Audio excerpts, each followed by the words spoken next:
ጠቅላይ ሚኒስትር አብይ አህመድ ስለ ጽምዶ ለመጀመሪያ ጊዜ በይፋ ተናገሩ።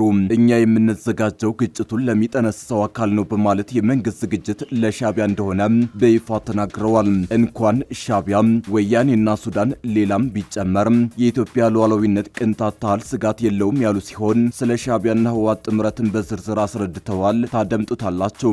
ጠቅላይ ሚኒስትር አብይ አህመድ ከፓርላማ ሲወጡ ጉድ ተሰማ። አርፋችሁ ተቀመጡ ካልሆነ ከባድ ነገር ይፈጠራል ሲሉ ዛሬ የተደመጡት አብይ ከተሰናባቹ የፓርላማ አባል ለኢትዮጵያ ህዝብ የገባችሁትን ቃል አላከበራችሁም የሚል ክው አድርጎ የሚያስቀር ትችት ቀርቦባቸዋል። ከፋኖ ጋር እንዲደራደሩ ለቀረበላቸው ጥያቄ አነጋጋሪ ምላሽ ሰጥተዋል። ትሰሙታላችሁ። የሩሲያው ቁልፍ ባለስልጣን በድንገት አዲስ አበባ ገቡ። ይህ ይፋ ያልተደረገውና ድንገተኛ የሆነ የስራ ጉዟቸው ከፍተኛ ትኩረት ስቧል። ባለስልጣኑ አዲስ አበባ መግባታቸው የተሰማው ዩክሬን በሩሲያ ግዛት ውስጥ ጥልቅ የሆኑ የድሮን ጥቃቶችን አጠናክራ በቀጠለችበት ወቅት ነው። ትሰሙታላችሁ። ፕሬዝዳንት ዘለንስኪ መማጸን ጀምረዋል። የሩሲያን ጥቃት መቋቋም አቅቷቸዋል። ፕሬዝዳንቱ ከሩሲያ ከባድ ጥቃት በኋላ ኔቶ የአየር መቃወሚያ ስርዓት እንዲሰጣቸው ጫና ሊያደርጉ መሆኑ ታውቋል። በዝርዝር እነግራችኋለን። አክብሮታዊ ሰላምታችን በያላችሁበት የዓለም ዳርቻ የረሳችሁ የተወደዳችሁ የአንድ አፍታ ሚዲያ ቤተሰቦች ከአንድ አፍታ ለአሁኑ መደመጥ አለባቸው ያልናቸውን ዜናዎች ወደ እናንተ የምናደርስበት ሰዓት ላይ ተገኝተናል። አብራችሁን ትቆዩ ዘንድ ግብዣችን ነው።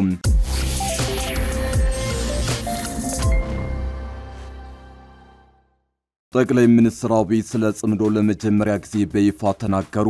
እኛ የምንዘጋጀው ግጭቱን ለሚጠነስሰው አካል ነው በማለት የመንግስት ዝግጅት ለሻቢያ እንደሆነ ተናግረዋል። እንኳን ሻቢያ ወያኔና ሱዳን ሌላም ቢጨመር የኢትዮጵያ ሉዓላዊነት ቅንጣት ታህል ስጋት የለውም ያሉ ሲሆን ስለ ሻቢያና ህወሓት ጥምረትም በዝርዝር አስረድተዋል። ጠቅላይ ሚኒስትር አብይ አህመድ በዛሬው ዕለት በፓርላማ ተገኝተው በሰጡት ማብራሪያ ሱዳን፣ ህወሓትና ኤርትራ በኢትዮጵያ ላይ በጋራ እየሰሩ መሆናቸውን ገለጹ ሲሆን ድርጊቱን የደርግን ስርዓት ለመጣል ከነበረው ጥምረት ጋር በሚመሳሰል መልኩ ስማቸው ያልተጠቀሱ የውጭ ኃይሎች ከጀርባ እየተሳተፉ መሆኑን ጠቁመዋል። ጠቅላይ ሚኒስትሩ በህዝብ ተወካዮች ምክር ቤት ቀርበው በሰጡት ማብራሪያ ይህ የተባለው ጥምረት በኢትዮጵያ ሉዓላዊነት ላይ የሚደቅነው ምንም አይነት ስጋት እንደሌለ አስታውቀዋል። እነዚህ አስተያየቶች የተሰሙት በህዝብ ተወካዮች ምክር ቤት 30ኛ መደበኛ ስብሰባ ላይ ጠቅላይ ሚኒስትሩ ተገኝቶ ከምክር ቤት አባላት ለቀረቡላቸው ጥያቄዎችና አስተያየቶች ምላሽ በሰጡበት ወቅት ነው። ጠቅላይ ሚኒስትር አብይ አህመድ ለምክር ቤቱ ሲናገሩ ሻቢያ ወያኔና ሱዳን ይቅርና ሌሎችም ቢጨመሩ ለኢትዮጵያ ሉዓላዊነት ቅንጣት ታህል ስጋት የላቸውም ብለዋል።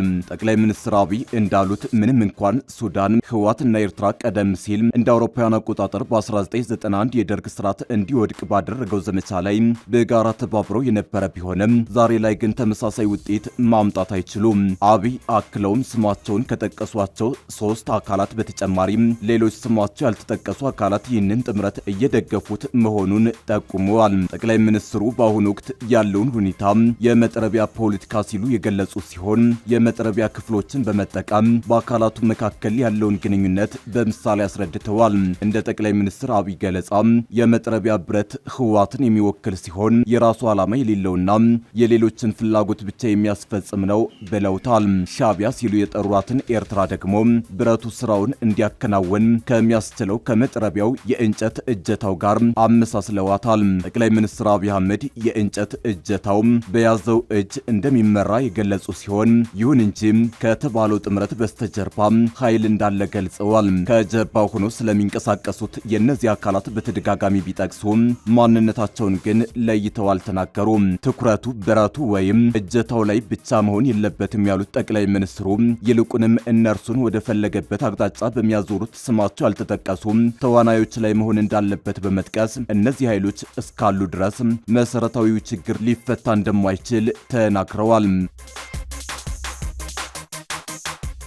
ጠቅላይ ሚኒስትር አብይ አህመድ ከፓርላማ ሲወጡ ጉድ ተሰማ። አርፋችሁ ተቀመጡ ካልሆነ ከባድ ነገር ይፈጠራል ሲሉ ዛሬ የተደመጡት አብይ ከተሰናባችሁ የፓርላማ አባላት ለኢትዮጵያ ሕዝብ የገባችሁትን ቃል አላከበራችሁም የሚል ክው አድርጎ የሚያስቀር ትችት ቀርቦባቸዋል። ከፋኖ ጋር እንዲደራደሩ ለቀረበላቸው ጥያቄ አነጋጋሪ ምላሽ ሰጥተዋል። በዛሬው ዕለት በ4 ኪሎ ሕዝብ ተወካዮች ምክር ቤት በተካሄደው ስብሰባ ላይ ጠቅላይ ሚኒስትር አብይ አህመድ ከምክር ቤት አባሉ ዶክተር ደሳለኝ ጫኔ ለቀረበላቸው የእውነተኛ ምክክርና የፖለቲካ መፍትሄ ጥያቄ በሰጡት ምላሽ በኢትዮጵያ የህዝብ ለህዝብ ግጭቶች በእጅጉ መቀነሳቸውን ገልጸው በአማራና በኦሮሚያ ክልሎች ያሉ የታጠቁ ኃይሎች ወደ ሰላም ጠረጴዛ እንዲመጡ መንግስታቸው አሁንም ዝግጁ መሆኑን አስታውቀዋል።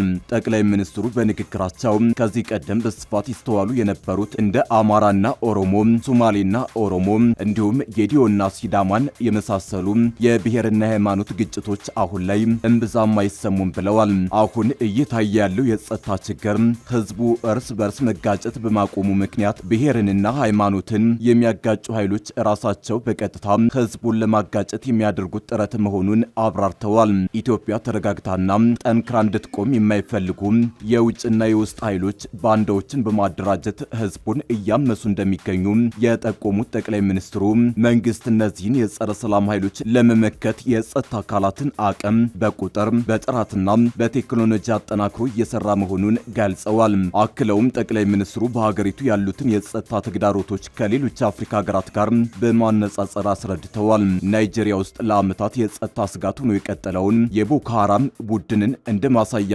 በማንሳት ሃይማኖትና ብሔርን መሰረት አድርገው የሚንቀሳቀሱ ኃይሎችን ሙሉ በሙሉ ለማጥፋት ጊዜ እንደሚወስድ ገልጸዋል። ይሁን እንጂ የህዝቡን ደህንነት ለማስጠበቅ በሚሰራው ተከታታይ ስራ የእነዚህ ኃይሎች ተጽዕኖ ከጊዜ ወደ ጊዜ እያነሰ እንደሚሄድ አብራርተዋል። ሀገሪቱ አሁን ላይ አንጻራዊ ሰላም ውስጥ እንደምትገኝ የገለጹት ጠቅላይ ሚኒስትሩ በርካታ ህዝባዊ ሰልፎች፣ የሃይማኖት በዓላትና ከ50 ሺህ በላይ የምርጫ ጣቢያዎች አለምንም የጸጥታ ችግር መካሄዳቸውን ለዚህ ሰላም መሻሻል እንደ ማሳያም አቅርበዋል። ዶክተር ደሳለኝ ጫኔ ላነሱት ሁሉን አሳታፊ የሆነ እውነተኛ ምክክርና ድርድር ጥያቄ ምላሽ የሰጡት ጠቅላይ ሚኒስትር አብይ አህመድ መንግስት በአማራና በኦሮሚያ ክልሎች ለሚገኙ የታጠቁ ኃይሎች ወደ ሰላም ጠረጴዛ እንዲመጡ ጥሪ ማቅረቡን አስታውሰው ብዙዎቹ የጥሪውን አስፈላጊነት ተረድተው እየተመለሱ መሆኑን አስታውቀዋል። አሁንም ቢሆን ሀገርን በጋራ መገንባት የሚቻለው በመነጋገርና በመደማመጥ ብቻ ነው ብለው እንደሚያምኑ የገለጹት ጠቅላይ ሚኒስትሩ ዝግጅቱን አጠናቆ አዲስ የፖለቲካ መድረክ ላይ ለመሳተፍ ከሚፈልግ ከማንኛውም የታጠቀ ሆነ ያልታጠቀ ኃይል ጋር በጋራ ለመስራት መንግስታቸው ዝግጁ መሆኑን በማረጋገጥ ምላሻቸውን አጠናቀዋል። የሩሲያው የውጭ ጉዳይ ሚኒስትር ሰርጌይ ላቭሮቭ ቀደም ብሎ ይፋ ባልተደረገና ድንገተኛ በሆነ የሥራ ጉዞ አዲስ አበባ በሌሊት ገብተዋል። በቦሌ ዓለም አቀፍ አውሮፕላን ማረፊያ ሲደርሱ በውጭ ጉዳይ ሚኒስቴር የአውሮፓና አሜሪካ ጉዳዮች ዳይሬክተር ጄኔራል አምባሳደር መለስ ዓለምና በኢትዮጵያ የሩሲያ አምባሳደር የውብጌኒ ተረኪን አቀባበል ተደርጎላቸዋል። የአፍሪካ ጉብኝታቸው የመጀመሪያ መዳረሻ የሆነው ይህ የላቭሮቭ ጉዞ አሁን ካለው ዓለም አቀፍ የፖለቲካ ትኩሳት አንጻር ሲታይ በርካታ ፖለቲካዊና ዲፕሎማሲያዊ እንድምታዎችን ያዘለ ነው ሲሉ ተንታኞች ይናገራሉ። የላቭሮቭ አዲስ አበባ መግባት የተሰማው ዩክሬን በሩሲያ ግዛት ውስጥ ጥልቅ የሆኑ የድሮን ጥቃቶችን አጠናክራ በቀጠለችበትና ተንታኞች በሩሲያና በኔቶ መካከል ቀጥተኛ ወታደራዊ ግጭት ሊፈጠር ይችላል የሚል ከፍተኛ ስጋት እያንጸባረቁ ባሉበት እጅግ ወሳኝ ወቅት ላይ ነው። በመሆኑም ይህ ያልተጠበቀው ጉዞ ሩሲያ ከምዕራባውያን እየደረሰባት ያለውን ፖለቲካዊና ወታደራዊ ጫና ለመቋቋም እንዲሁም በዓለም አቀፍ መድረክ ያልተገለለች መሆኗን ለማሳየት የተደረገ ጂኦፖለቲካዊ እርምጃ ነው። በተለይም እንደ ኢትዮጵያ ካሉ ቁልፍ የአፍሪካና የብሪክስ አባል ሀገራት ጋር ያላትን ስትራቴጂካዊ ትስስር በማጠናከር የምዕራባውያንን ጫና ሚዛን ለመጠበቅ ያለመ መሆኑን በግልጽ ያሳያል። በሩሲያ የዜና ምንጮች መሰረት የላቭሮቭና የኢትዮጵያ መንግስት ባለስልጣናት የዛሬ ማክሰኞ ውይይት ዋነኛ አጀንዳዎች የሁለትዮሽ ንግድን ማሳደግና የኒውክሌር ኃይል ማመንጫ ግንባታዎች ናቸው። ባለፈው ሚያዝያ ወር ሁለቱ ሀገራት በኢትዮጵያ የኒውክሌር ኃይልን ለማልማት የሚያስችል ፍኖተ ካርታ ላይ ስምምነት መድረሳቸው ይታወሳል። በአንድ ሀገር ውስጥ የኒውክሌር ኃይል ማመንጫ መገንባት ከኢኮኖሚያዊ ጠቀሜታው ባሻገር ለበርካታ አስርተ ዓመታት የሚዘልቅ ቴክኖሎጂያዊና ደህንነታዊ ቁርኝትን የሚጠይቅ ነው። ስለዚህም ሩሲያ ይህንን ፕሮጀክት በአፍሪካ ቀንድ ያላትን የረጅም ጊዜ ጂኦፖለቲካዊ ተጽዕኖና ስትራቴጂካዊ መገኘት ይበልጥ እንድታሰፋ የሚያስችላት ቁልፍ የዲፕሎማሲ መሰረት አድርጋ እየተጠቀመችበት መሆኑ ታውቋል። ይህ ጉዞ ላቭሮቭ ከ2018 ዓ.ም ወዲህ አዲስ አበባን ሲረግጡ ለሶስተኛ ጊዜ ሲሆን አሁን ላይ ከአፍሪካ ሀገራት ጉብኝታቸው ኢትዮጵያን የመጀመሪያ መዳረሻቸው ማድረጋቸው ሀገሪቱን ለሩሲያ ያላትን ስትራቴጂካዊ ክብደት ያሳያል። ከ130 ዓመታት በላይ ያስቆጠረው የሁለቱ ሀገራት ዲፕሎማሲያዊ ግንኙነት አሁን ላይ ሁለቱም የብሪክስ አባል በመሆናቸው ወደ ላቀ ኢኮኖሚና የፖለቲካ አጋርነት እያደገ መጥቷል። የኢትዮጵያ የውጭ ጉዳይ ሚኒስትር ጌዲዮን ጢሞቴዎስ እንደ አውሮፓውያን አቆጣጠር በጥቅምት 2005 ሞስኮን በመጎብኘት የሁለቱን ሀገራት ስትራቴጂካዊ አጋርነት ማጠናከራቸውና በጋራ ቀጠናዊ ጉዳዮች ላይ መምከራቸው የዚሁ ፖለቲካዊ ጥረት አካል ነው። የላቭሮቭ አዲስ አበባ መምጣት ሩሲያ ከኔቶ ጋር ያላት ውጥረት እያየለ በመጣበት በዚህን ወቅት በብሪክስ ጥላ ስር ያሉ አጋሮቿን በማስተባበር ምዕራባውያን መሪ ሆነውን የዓለም ስርዓት ለመሞገትና የኒውክሌር ዲፕሎማሲን እንደ ዋነኛ የውጭ ፖሊሲ መሳሪያ በመጠቀም በአፍሪካ ያላትን ተጽዕኖ በጠንካራ መሰረት ላይ ለመገንባት እያደረገች ያለውን ሩጫ የሚያሳይ ነው ሲሉ የፖለቲካ ተንታኞች ተናግረዋል። ፕሬዝዳንት ዘለንስኪ ከሩሲያ ከባድ ጥቃት በኋላ ኔቶ የአየር መቃወሚያ ስርዓት እንዲሰጣቸው ጫና ሊያደርጉ መሆኑ ተነገረ። የዩክሬኑ ፕሬዝዳንት ቮሎዲሚር ዘለንስኪ ከተባባሰው የሩሲያ ጥቃት ሀገራቸውን ለመከላከል በቱርክ በሚካሄደው የኔቶ ስብሰባ ላይ የአየር መቃወሚያ ለማግኘት የኪየቭ አጋሮችን እንደሚወተውቱ ተገልጿል። ዋና ከተማይቱ ኪየቭ ከአንድ ሳምንት ባነሰ ጊዜ ውስጥ ለሁለተኛ ጊዜ የሩሲያ ሚሳኤል የዘነበባት ሲሆን በጥቃቶቹ ከ50 የሚበልጡ ንጹሃን ተገድለዋል። ፕሬዝዳንት ዘለንስኪ የእርዳታ ጥሪያቸው እንዲህ አይነት ጥቃቶችን ለመቀልበስ የሚያግዝ ስለመሆኑ ተናግረዋል። በአንካራ የሚካሄደው የምስራቅ አትላንቲክ የጦር ቃል ኪዳን ድርጅት ኔቶ ጉባኤ ዘለንስኪ ከአሜሪካው ፕሬዝዳንት ዶናልድ ትራምፕ ጋር ወሳኝ ንግግር ለማድረግ እድልም ያገኛሉ።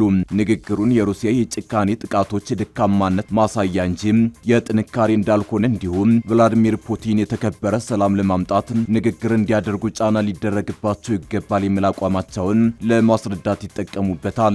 በቅርብ ጊዜያት ዩክሬን ላይ የተፈጸሙ ያሉ ጥቃቶች ኪየቭ የረጅም ርቀት የድሮን ጥቃቶችን ሩሲያ ላይ አጠናክራ መፈጸሟን ተከትሎ የመጣ ነው። ኪየቭ በድሮን ጥቃቶች የነዳጅ ማጣሪያዎችንና ወታደራዊ ኢላማዎችን በመምታት ከፍተኛ የነዳጅ አቅርቦት እጥረትና የኃይል መቆራረጥ እንዲፈጠር አድርጋለች። የሩሲያ ማህበራዊ የትስስር ገጾች ሰዎች ነዳጅ ለመግዛት ለሰዓታት ሲሰለፉና በተፈቀደላቸው አነስተኛ የነዳጅ መጠን ሲጋጩ በሚያሳዩ ተንቀሳቃሽ ምስሎች የተሞሉ ናቸው። በኔቶ ጉባኤ ዋዜማ ዘለንስኪ የቱርክ ስብሰባ ባዶ እንደማይሆን ያላቸውን ተስፋ ገልጸዋል። የኔቶ ዋና ጸሐፊ ማርክ ሩቴ አባል ሀገራት ያቅማቸውን ያህል ድርሻቸውን እንዲወጡና ዩክሬን ሉዓላዊነቷን እንድትከላከል የሚያስፈልጋትን እንድታገኝ አሳስበዋል። ኪየቭ በምስራቅ የሩሲያን የምድር ግስጋሴ በመግታት ያደረገችውን ጥረት በመጠቆም የጦርነት ሜዳውን አውድ እየቀየረች ነው ሲሉም አስምረዋል። በቅርቡ እየፈጸመቻቸው ያለው የድሮን ጥቃቶችም ለዩክሬን ወኔ ሰጥቷል።